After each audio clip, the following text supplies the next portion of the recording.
Some historian had said about me, Puccini was charmed by her gentle ways, and it is also said he made changes in his opera, Madame Butterfly, as a result of her friendship. He called her Cho-Cho-san, the real Madame Butterfly. It is not true. But of course, a lot of things have been said about me that are confused and obscure, such is the role of history and biography. Japanese would write about me, 金に目がくらんで外国人と結婚した4万円の雪、もしくは日本のシンデレラ。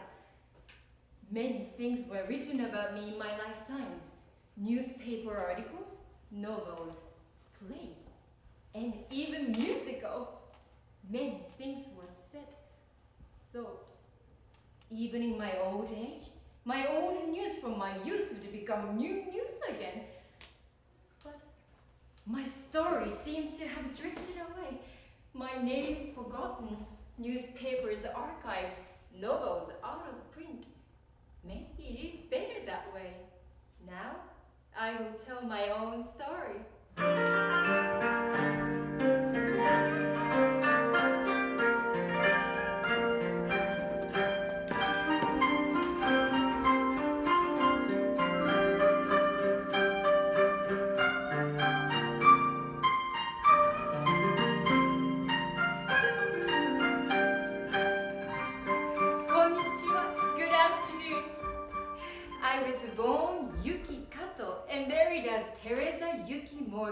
My baptized name. I am famously known as Morgan O-Yuki. I was notoriously married to Mr. George Denison Morgan, the nephew of the financier J.P. Morgan, the single most powerful financial figure of his time. Welcome to Ventfort Hall. It is built by my husband's parents, Mr. George Hale Morgan and Mrs. Sarah Spencer Morgan. They were cousins in 1893. I was 12 at that time, living in Kyoto with all my family, attending a Nyokoba, a school for girls trained to be a geisha. I've never been to Ventfort Hall before now. Have you ever wondered how spirits can haunt homes or houses they don't know or have never occupied? Well, we all know we carry forever in our hearts the memories and souls of the people in our lives, those we loved, those who loved us, those who disliked us, those who left us behind. Is that what it means to be haunted? Perhaps it is. It's beautiful, isn't it? Just like my George. My Georgie was the second son, and you know how difficult it is to be the second son. One is always vying for attention and trying to find one's place. And Junius was the eldest son, and it was always Junius this and Junius that. In fact, it was Junius who they said had the artistic temperament and made much of the planning and design for Ventfort Hall. Attention. It is something my husband would struggle his entire life. So much need for attention. But I came to accept and understand this. But I don't want to get ahead of myself.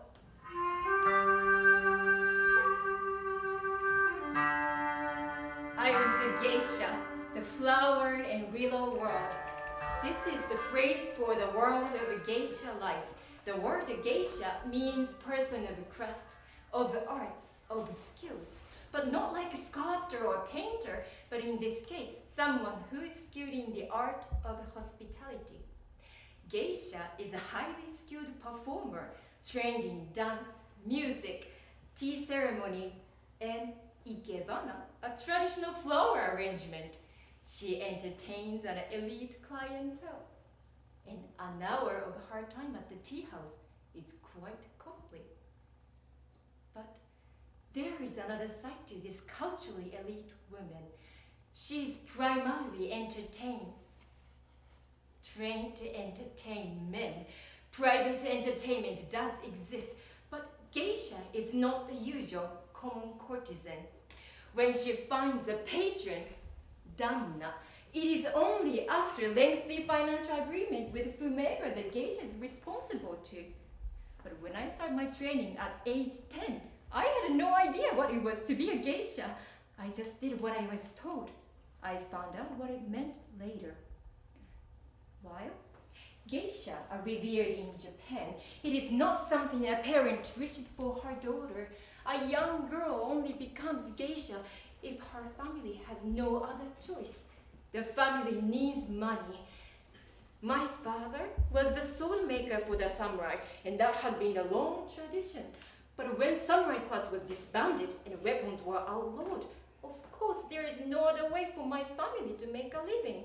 So my older sister was the first daughter in our family to become geisha. Once family decided their daughter to be geisha, she's very young and sold to Okiya.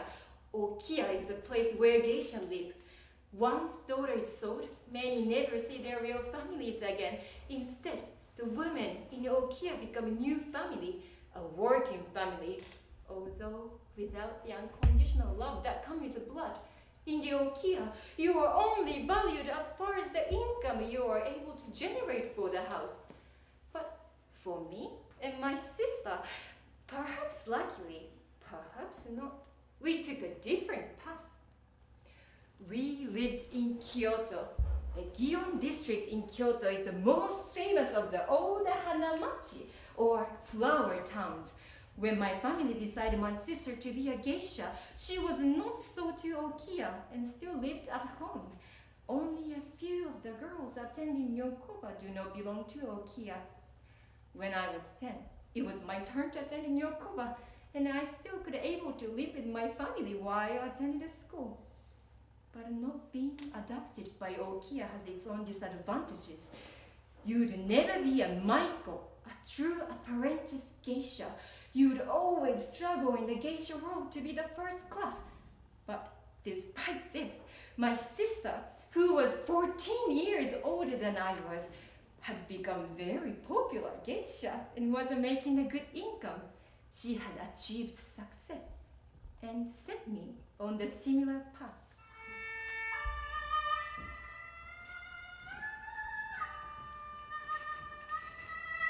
I was trained to be a musician.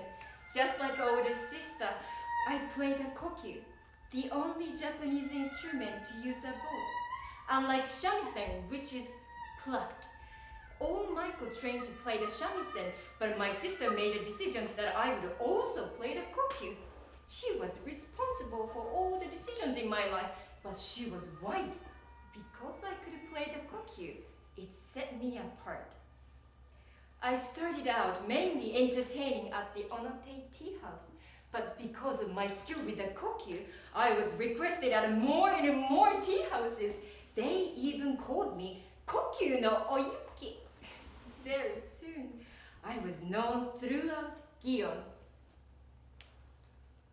Still, I struggled. I made my debut. I found my Mizuage patron, the patron who would pay for my innocence. It is one of the most expensive financial agreements that is made between geisha apprentice and client. And only a few of the clients are worthy enough and can afford the privileges. But a young girl does not dream of meeting her Mizage patron, but it is an inevitable part of becoming geisha. Young girl's dream was finding the true love one day, finding a handsome husband who will shower her with fine clothes and jewels. But geisha never allowed to have a relationship, only a clients. And men do not go to tea houses to find a wife. But I'm afraid I never lost the dream of being married. Now, it was my late teens. My sister was so successful that she opened her own tea houses and geisha house. My father had died when I was 13, so my life as a geisha was under the control of my sister. No geisha had a control of their own life. I had no say. I was a geisha. I entertained men. I played the kokyu. But I dreamed of a husband. I dreamed of living the geisha life. You must understand this. In the flower and willow world, you would never be geisha and be married. If you think about it, what businessman want to pay a top dollar to be entertained by another man's wife? And also, what man want to have a geisha for his wife, entertaining rich businessmen all day? And so I dreamed. In 1901, I met George Morgan. I was 19. He stood out being a Caucasian with his fair hair and mustache, and so tall. At the Onote Tea House, we had a reputation of a very accepting of foreigners, and we got told he came from very prominent, wealthy family in America. But that meant little to me. I was already in love with someone else. Kawakami, a businessman from Tokyo. When he began to pay attention to me, I fell deep. Kawakami-san, my first love. By the time I met George, I've known Kawakami for some times. He was 12 years older than I was. I've always been drawn towards the older men. When I first time I met him, I liked him instantly, but he didn't have a lot of money, so he could never pay my company at the tea house.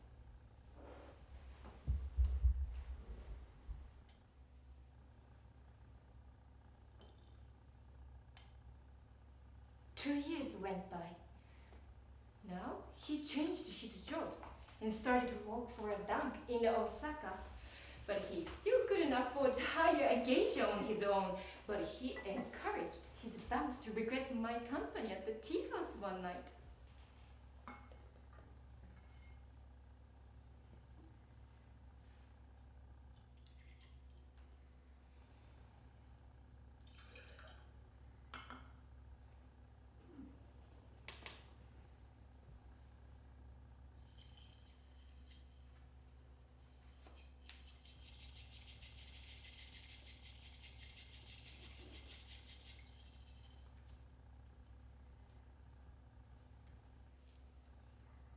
The attraction between us had not faded. After that night, we found ways to see each other. But our relationship has to remain secret. To everyone, my sister especially, it was not even the matter of her disapproval, but it was simply forbidden for geisha to have a private romance. Like George, Kawakami was a wanderer, but without wealth to back it. His wandering manifested in moving from city to city, job to job. His next job was as a clerk at the Kyoto Imperial University. I remember once Kawakami saying, unless he had a college education, he would never be able to get a better job. He wanted to get a better job, so we could marry. So later than most, when he was in his 30s, he became a college student and studied law. The American paper would write, the parents of Kawakami, hearing of his affair with geisha, had stopped all his allowances, and he was in desperate financial straits. While it is true he needed the money, it had nothing to do with his parents. And he had been in a desperate financial straits for many years now, and he was in his 30s. His parents had long since stopped supporting him. It was around then I met George. George was good-natured, funny, full of life, and had a strange white skin with huge nose and body hair on his arms. A barbarian. And his Japanese was limited, and his pronunciation was hilarious. But he tried and continued to try, and he became quite good at speaking Japanese. He wore traditional kimonos. He appreciated our arts and culture. I couldn't help but admire that. But George's clumsy Japanese and word of love through translator did not stand a chance against the Kawakami's love. Kawakami had a way of looking right into my heart. He was my world. I was in love. He was in love. We were in love. And he was in love. Kawakami needed money, and I wanted to help. Around this time, George really took an interest in me and requested my company at the tea houses. I was earning more and more money with those of each visit. The money I would give to Kawakami in secret. On many occasions, he would ask me to be my danna, my patron, but I always said no. He said he would pay whatever the cost. I still said no. It is a custom to tip a geisha after you have spent some time with her. Good tip, very, very good tip for geisha to receive is 1 yen. After I denied George the first time, he handed me an envelope. It contained 20 yen. I was so shocked. At first, I wanted to give it back, but I had already accepted. George would continue to request my company even though I continued to say no to his persistent proposal. He would always tip me 20 yen. My sister was thrilled. She told me to keep George interested. He brought so much money into our house. This is when I really became popular in the flower and river world. Now I had a very, very famous client, the rich American, the nephew of J.P. Morgan. From this moment forward, I would never escape infamy while I lived. I became more and more torn between the duties. The duty I felt as a geisha to keep my best client and my family happy, and duty I felt to Kawakami and my love to him. Of course, most of my money would go to my mother and my sister to manage. I had a very little bit that I could spend freely, but I always snuck away as much as I could and give it to Kawakami in secret. We made a secret vow. Once he became a lawyer, I would be his wife. That was our secret. My dream would come true. George had duties as well. In the salons of the upper class New York, people were also making the dutiful choices, sacrificing their feelings over and over. And George fought this and tried to be free from it. It's travel the world, drink, gamble, explore, womanize, burn his life out of him. His parents felt he would come down with age, and all the broken engagements and failures at business would settle with the right woman.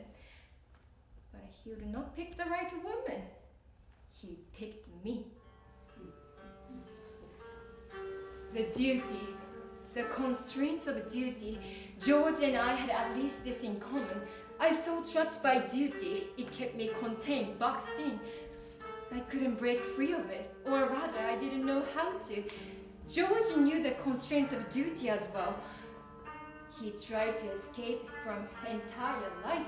Duty for George was like a mad dog running after him, biting at his heels. This ridiculous love triangle would continue over the next few years, but George no longer wanted to be my danna, my patron. But he wanted me to be his wife. My answer, as before, no, each time he asked. And still no one knew my relationship with the Kawakami. I continued to fund him with the money I was receiving from George. He would ask me to marry me many times. I had no interest. He asked again. I did not love him. He asked again. I practiced koki. He asked again. It was as if he was purchasing the samurai sword, like a great one my father formed, or elegant piece of jade, some trinket, some curio. He asked again, then asked no more. He finally retreated and said he was leaving Japan. But when he left, he handed me a self-addressed stamped note that I was to send to him if I ever changed my mind. It was a love letter in reverse. I don't know what to say. But something, my instinct, would not let me tear it up. I kept it. I thought, how lovely of him to think to put stamps on it. It revealed to me he might possibly care and take care of me. Such a small thing. But it was a detail regard. George was a Morgan, flamboyant and also practical. Of course, this is another part of the story that is sensationalized and romanticized in papers. They said I mailed a letter because my heart had been broken. But that is not true. I was not heartbroken yet. And I did not mail the letter. But someone did. And George returned in Japan in January of 1902, expecting to marry me. So in 2 months' time, my best client was back. I was trapped. I had no power to break off the relationship, but I could not marry George. Kawakami had only a year and a half left of school, then we could marry. I have to find a way to keep my relationship with George, but without marrying him. If Geisha is to live and become married, certain amount of money was needed to secure her release from Geisha house. If someone would want to buy out the most sought after Geisha, 10,000 yen would be extra. George said he would pay whatever the cost. I said the cost would be 40,000 yen, outrageous sum, and I was so sure he would finally say no. But he didn't. Instead, he had his lawyer started to figure out the payment plan. No one had such money to spend on one hand. I said, no, it could only be done if all the money was paid at once. Keeping him in negotiation was the solution to keep him around, but without marrying him. And that sent him away from Japan again to figure out the finances, or leave for good. Now, back to Kawakami-san. Such an old story. I feel foolish even telling you about it. Everything with George had been so public. There was even a novel written about everything why it's happening. People already calling me Morgan O-Yuki. Around this time, my relationship with Kawakami was no longer secret. I told you what American paper would write about him. He didn't like the attention. His colleagues threatened to throw him out because of his association with me. But he graduated and he started to become distant. When I visited him in Osaka after he had graduated, I brought up the topic of the marriage. But from the way he reacted to the mere mention of the subject, I could tell. He no longer loved me. He offered me to pay back all the money I was giving him, but I didn't want it. I just left. I felt my heart crack open like a robin's egg and felt sick. I had never heard my heart break before. Eventually, he married another. He wanted to belong to the upper class. I've supported him and given him everything.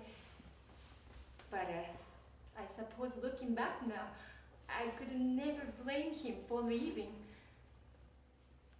And George, returning Japan again, I was not well. He worried about me because I was too pale with sadness, lost too much weight, or had puffy traits of crying, even the tea treatment or the...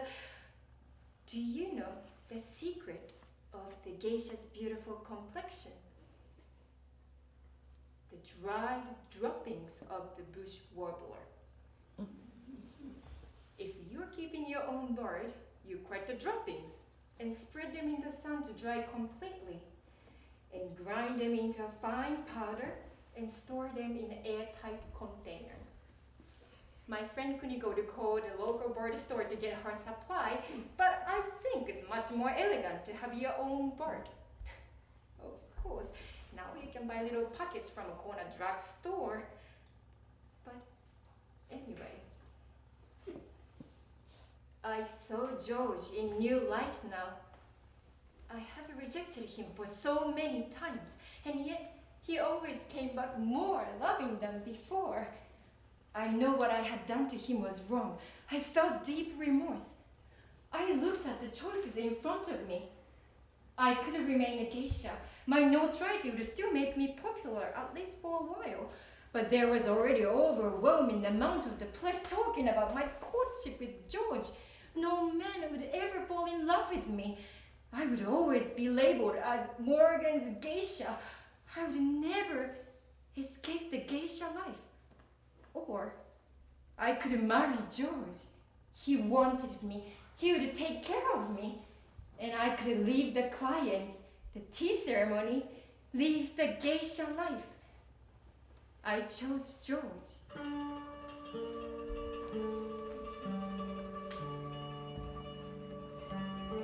We tried to keep our marriage private and out of the newspapers, and we had some success in Japan. I suppose the romance leading up to the marriage was the most interesting part to them. But we would not leave the press. The American paper wrote many things about our marriage. It was 1904, the very year the Isamu Noguchi was born to a Japanese father and American mother. The Japan-Russian War began, and Puccini wrote Madame Butterfly. It was the Gilded Age of New York meets the Meiji era of Japan. We are gazing in fascination at each other. American paper report that George did indeed pay the 40,000 yen to marry me. Did he? Well, my family never changed their lifestyles. My sister remained a geisha. My brother was barber. Well, there was some financial agreement between my family and George, but I could never ask him for that much, not after everything I had done.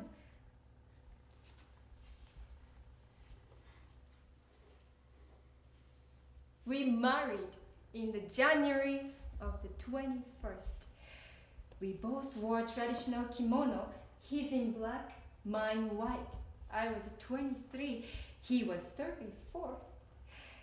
It was attended by American Consul General below, and service was performed by Reverend E.S. Booth from Yokohama Union Church.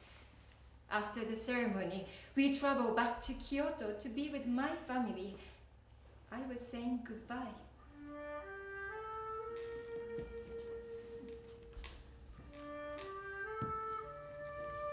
I still remember, during the final dinner with all of my family, it snowed. Kyoto is beautiful under the soft blanket of snow. When we left next morning, there was still untouched snow on the ground.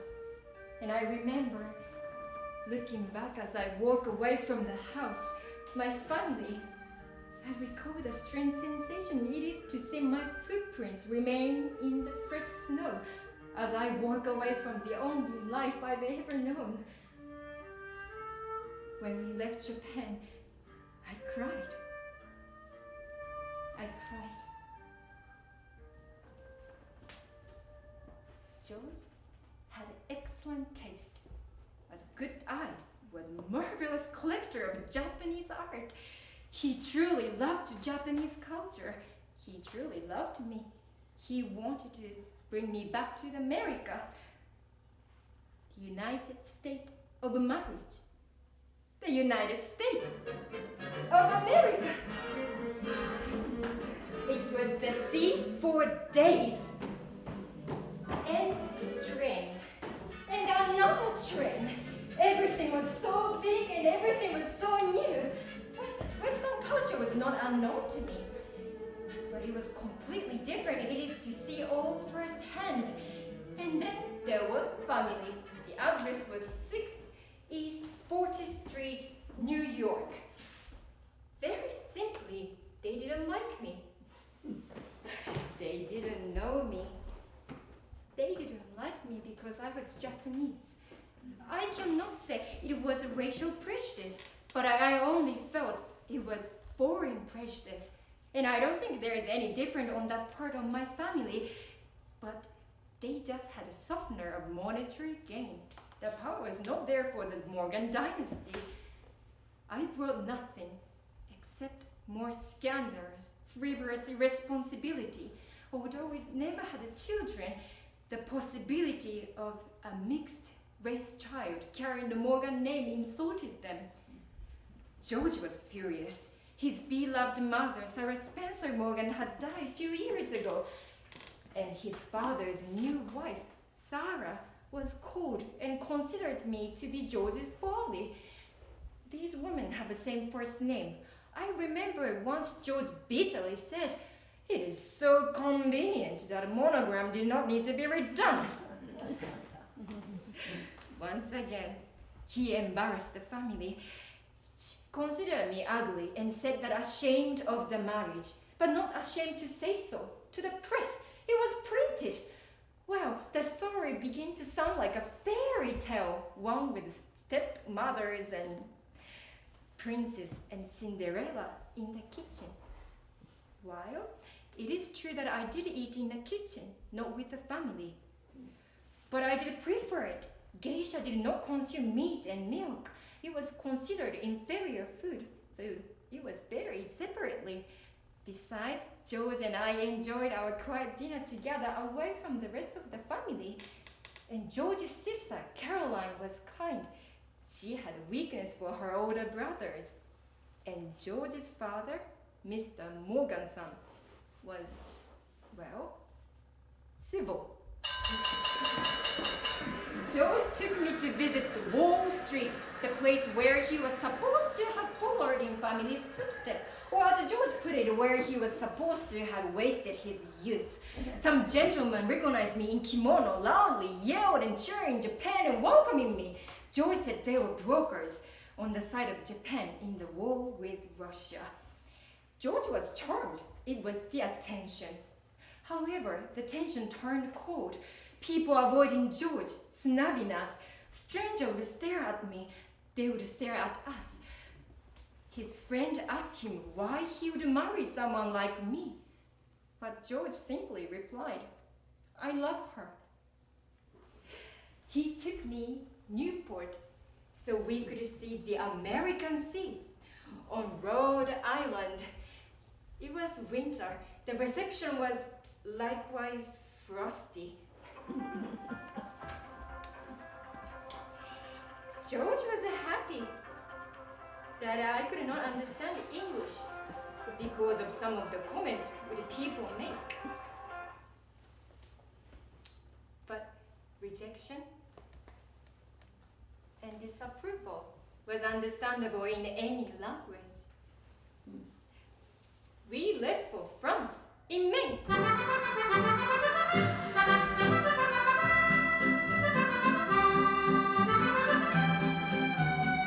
Springtime in Paris. Generally, we are treated much better here than in America. The cherry blossom like home, yet not like home.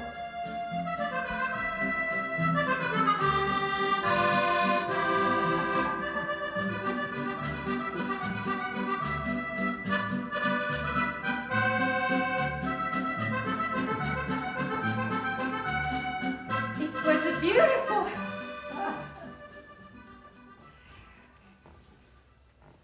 But I didn't adjust to this new lifestyle very well. Everything was so different from what I was used to. And food continued to be problematic. I became very thin. And it became so tiring that George was the only one I could speak to. No one else spoke Japanese. I became very homesick. We decided to go back to Japan, to our house next year. The Russian war was still raging. It was George's turn to suffer prejudice. Foreigner was not welcome in Japan. And since I had grown so thin, Japanese thought I was being abused. It was intolerable for him. George was not only one to suffer. None of the people outside of my family would speak to me. In this time of falling war, Japanese would not look kindly. My marriage to a foreigner.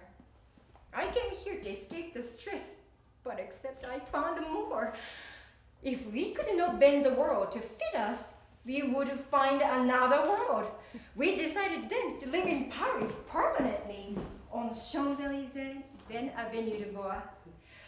France was our haven, the place to land in between our two different worlds, the Belle Epoque, beautiful age.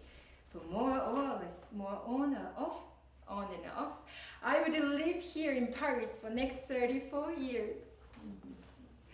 I adjusted to the European lifestyle after a while.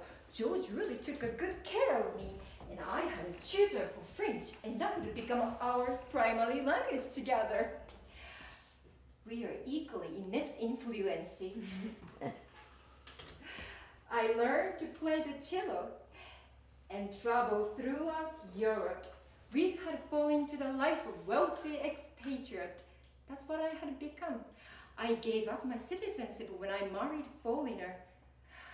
On our walks in Nice, who would not be charmed to see this American and Japanese couple strolling by the sea under the parasols in the latest fashion? With the two little dogs running ahead, straining at the leash. We made a lot of friends in France. We're invited everywhere. We are happy, we are carefree. And I was in love with my husband. I really took to the Parisian fashion. I became quite good at sketching. I mailed drawings of jewels and diamonds to the friends and family in Japan. I loved clothes. I was known the sense of style that I could glide between Western dress and Eastern kimono. I loved hat. It set off my face like flower. I wore long, elegant clothes and French perfume, and George had loved it when I dressed up for him. And he was very generous. Once he said I was like his perfect little doll. I didn't mind this. It made him happy. I became more self-sufficient, and I did traveling without George. On one of my way back to France from Japan, I went by way of America to see George.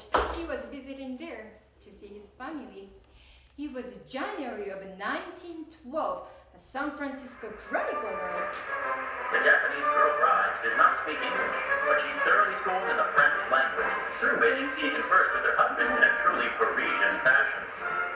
Mrs. Morgan favors the French fashions, and her gowns, hats, and extravagant jewels would bring envy to the eyes of the set, which was once inclined to snub her on her first appearance in Newport society as the wife of young Morgan. Mrs. Morgan took great delight in her two dachshunds, which were permitted to romp about the decks, a privilege not often accorded to the globe-trotter. It was the first time that Mrs. Morgan had her picture snapped by the newspaper photographers, but she didn't mind it a bit.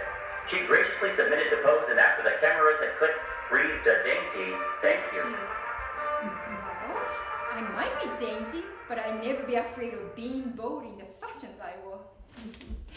George would travel back and forth to the United States for family and business reasons, but I seldom went there with him.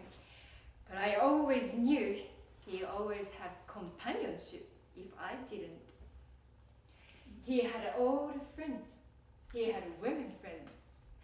George really took a good care of me, but as I was able to manage more and more on my own, he didn't need to worry about me as much. And since I didn't take as much of his attention, other women began to.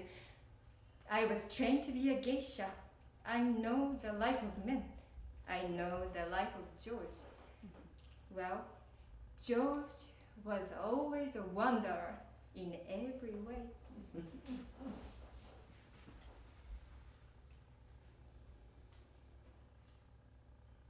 And then he died in Spain, in Seville, 9th of July, 1915, without me.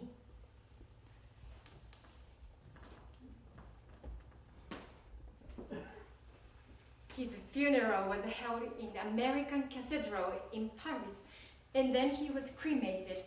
That was the Japanese way. And also, he always wanted to return to America. That was the only way I could take him back.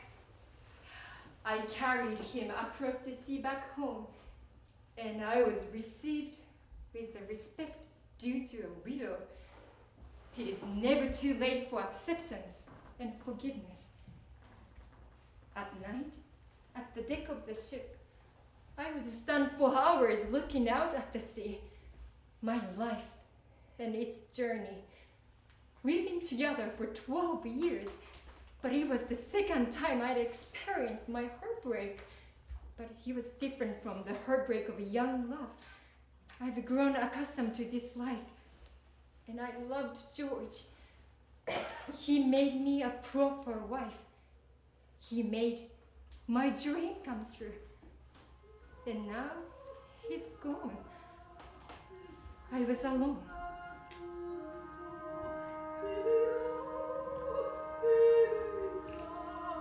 I returned to France, where I now felt at home. It had been the place where we are most our true selves. I made a lot of friends here and began to learn about the Catholic faith. I found a particular kinship with the Carmelite nuns and Saint Therese of the Lisieux. Here was a woman who she lived while I lived, and she was also a member of dedicated, disciplined group of women of their own world, but not like the women of flower and willow world, but instead the world of flowers and will. I had been a member of order, but that's not why her life inspired me. Teresa thought herself as the little flower because she was just like the wild flowers in the forests and fields, unnoticed by greater population. Teresa didn't think herself as brilliant rose or elegant lily, but simply the flower that she understood herself. Simple and hidden, but blooming where she was planted. My life had not been simple, and I always fought against the world I was put in. But I found acceptance in my life after a while. She told me now to find the simplicity, and with that, I found a peace that I have never had before.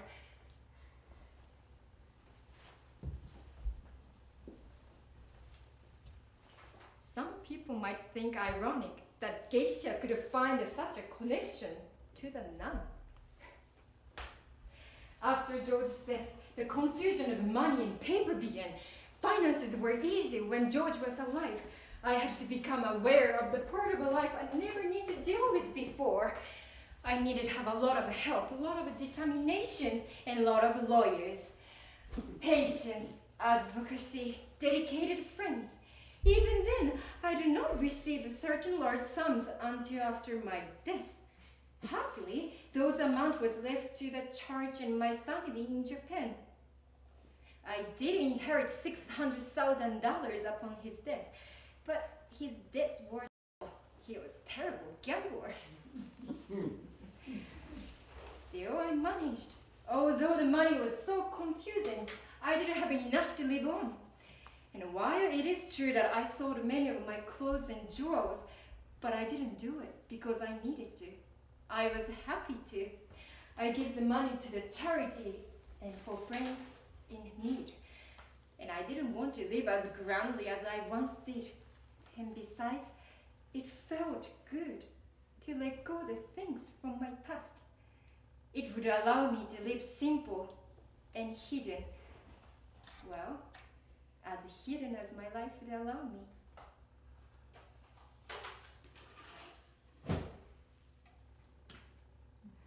I returned in Japan in 1938 at the age of 57 and spent the rest of my life there.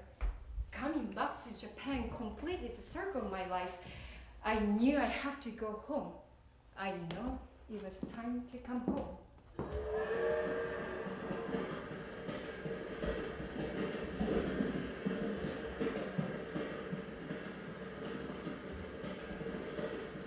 On the train, in the Siberian Railway through Russia, with the countryside passing by, in the reflection of a window through Russia, I saw my life and people who changed it, suspended in a glass. My mother, my father, my sister, my brother, George, and Kawakami-san. It would be pretending if I told you I never thought of him again. But early days of my marriage, I remember his face, the way he smiles, the way he looked away when he lost in his thought, his stubbornness. He was in my dreaming. I never spoke of him. I was stubborn too. I wondered if he read about me in the papers. I wondered if he dreamed about me. I wondered too, he had been killed in the war, had been injured, had been kidnapped. Such is the foolishness of the fantasy. Part of me thought I might see him again, out of the blue, out of the curiosity, but we never did. But George, I missed him. He wanted me from the moment we met, and it took me 4 years to say yes to him. And we had only 12 years together. In retrospect, I wish I could have appreciated him sooner, because I really didn't love him. I suppose when you lose someone you love, hardest part is being left behind and not having the opportunity to create new memories together. I didn't find the happiness, even the companionship after he died. But George really was responsible for so much of what my life had become, of who I had become. Japan had changed so much. Sometimes I wonder who we were. Who was I? I was not French. I was not American. I was not Japanese.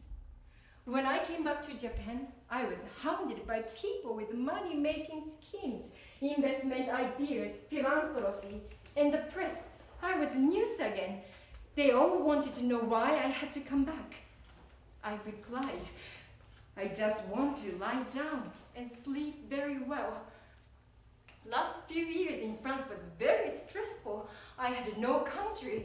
I was stateless. I had no passport. With World War II approaching, the world was changing so quickly. To be frank, I was afraid. France had been my home for many years, but not knowing what was going to happen to the world, I just wanted to go back to home. And still, I found myself adjusting to the new country again. It wasn't as easy as I was expected. The Japanese paper called me the Japanese who doesn't speak Japanese. Well, I had been gone over 30 years now. I didn't speak Japanese very well anymore. And it didn't help that I had a foreigner's name. Japanese was very suspected of foreigners. And police even watched me, suspecting I might be a spy. But I never let go of George's name. Japan would soon be at war again. America and Japan at war. The Morgan family had to stop sending support money, and Caroline, George's sister, and I corresponded over years. When she had died in 1942, I was deeply saddened. I was 61.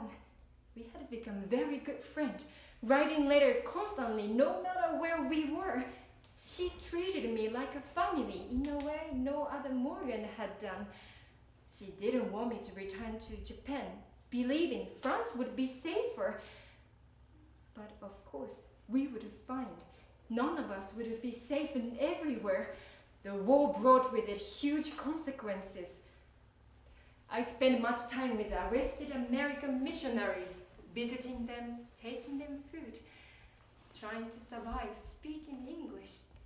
Yes, times were hard, but hard for everyone. People were starving. I became very ill. Again, the fate came to my aid, and I found Namie, who I would adopt as my daughter. She was kind and caring and nursed me back to my health. I finally found a daughter. I had my faith in the church. I had my family. I was baptized finally in 1958 at the age of 76, so my soul would find its way to heaven. I took Theresia as my name to honor Saint Therese of the Lisieux, the little flower. She wrote, "My Lord and my God, I've realized that whoever undertakes to anything for the sake of earthly things, or to earn the praise of others, deceives himself. Today, one thing pleases the world, tomorrow another. What is praised on one occasion is denounced on another."